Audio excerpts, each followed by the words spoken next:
శవాన్ని కాలుస్తుంటే మణికర్ణికా ఘాట్ హరిశ్చంద్ర ఘాట్లో 1000 శవాలు ఎదురు చూస్తుంటాయి అక్కడ. అవన్నీ తీసుకుపోయి అందులో పడేస్తారు. యమునా నది 4 కోట్ల జనాభా ఢిల్లీది, మొత్తం పొల్యూషన్తో యమునలో కలుస్తుంది. మన ప్రయాగరాజ్లో స్నానాలు చేసినారు. ఇంత భయంకరమైన విషయాలు స్నానాలు చేస్తే ఏమవుతుంది?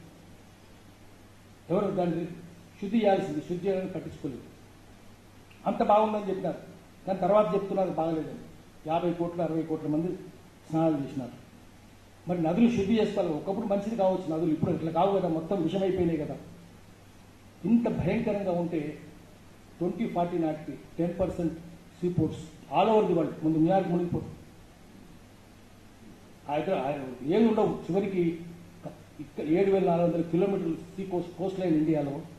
అన్ని రేవుపట్నాలు, ముందు చిన్నపట్నం నుంచి మనం ఇచ్చాపురం దాకా అనుకుందాం ఆంధ్ర, అది 1100 కిలోమీటర్లు. అన్ని రేవుపట్నాలు 10% మునిగిపోతాయి. 2050 నాటికి 30% మునిగిపోతాయి. 30% మునిగిపోతే చేపలు ఉండవు, రొయ్యలు ఉండవు. దానివల్ల హైదరాబాద్లో మాంసం ధర 10,000 రూపాయల కిలో అవుతుంది, షార్టేజ్ ఏర్పడుతుంది. 50 డిగ్రీలు వస్తుంది వేడి.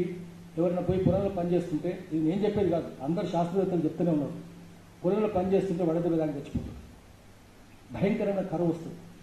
అందుకని మళ్ళీ ప్రళయం అని చెప్తాం మనం, కాలజ్ఞానం కూడా బ్రహ్మంగారు చెప్పారని చెప్తాము.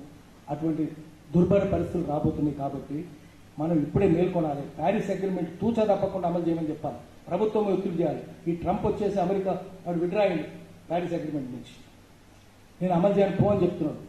వానికి అంత దొంగ పనులను చేసేది వాళ్ళే కదా, అక్కడనే కదా జరిగేది. ఇక్కడ వానికి ఇండియాలో అనుకుంటాడు, ఇండియాలో అనుకుంటే ఇక్కడ భూమి విషమైపోతే అది అమెరికా కూడా పోతుంది, భూగర్భం నుంచి కింద టాక్టానిక్ ప్లేట్స్ నుంచి.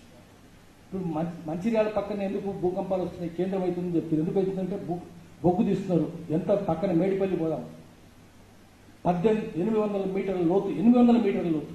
అక్కడ శ్రావణపల్లి, మామిడిగట్టు, అన్ని చోట్ల బొగ్గు తీస్తుంటే ఓపెన్ కాస్ట్ మైన్స్, జనం ఏమో పోతారు. ఎంత ఆఖరి ప్లాస్టిక్స్ వల్ల బయట చూస్తుంది, ప్లాస్టిక్స్ ఈ పేపర్ కప్పులు తాగుతున్నాం, అదసివ్ వల్ల అది లోపల కరిగి లోపలికి పోతే క్యాన్సర్ వస్తుంది, ప్లాస్టిక్ వల్ల క్యాన్సర్ వస్తుంది. సముద్రాలే ప్లాస్టిక్ ఓషన్స్ తయారైనాయి, చేపలు తింటున్నాయి, అవి కోస్తే దాంట్లో కూడా ప్లాస్టిక్ ఉంటుంది. చేపలు తినే వాళ్ళకు కూడా క్యాన్సర్ వచ్చే ప్రమాదం ఉంది. అట్లా ఇంత భయంకరంగా ప్రకృతి నాశనం అవుతున్నప్పుడు మనం మేల్కొనకపోతే పెద్ద ప్రమాదం జరుగుతుంది. మళ్ళీ ప్రళయమని అంటారు, ఖయామత్ అంటారు హైదరాబాద్లో.